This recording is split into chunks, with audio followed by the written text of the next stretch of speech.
Naranasan nyo na ba na mag-celebrate ng birthday sa gilid ng kalsada? Dito kasi sa highway, inabot kami ng gutom.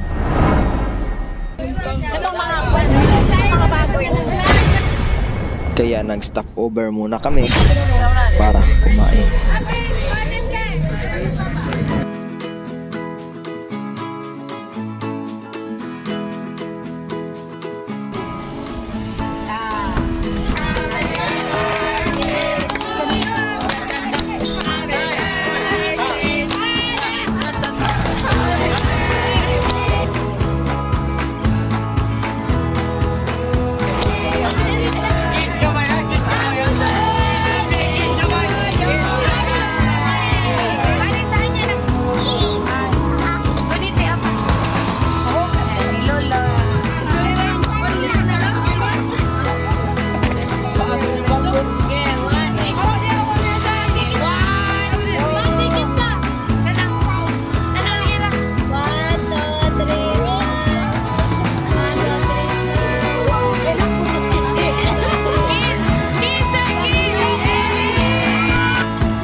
Na tayo dito, may bula-bula, butter chicken, saka sarang black lang guys, saka may sisig din, mamaya na naman.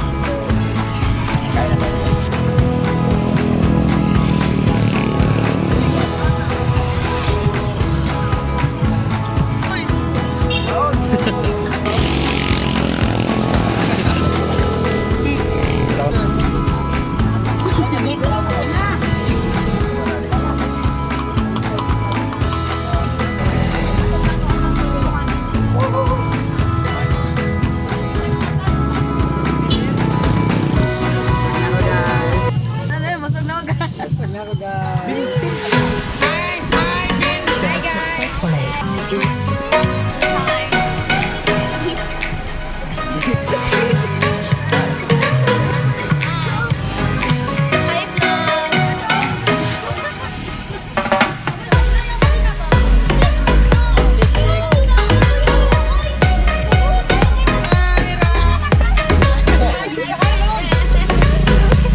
Ngayon guys, tapos na tayong kumain. So, puntahan na natin yung ating destination ngayon. Hindi ko alam guys kung saan kami pupunta ngayon. So, let's go!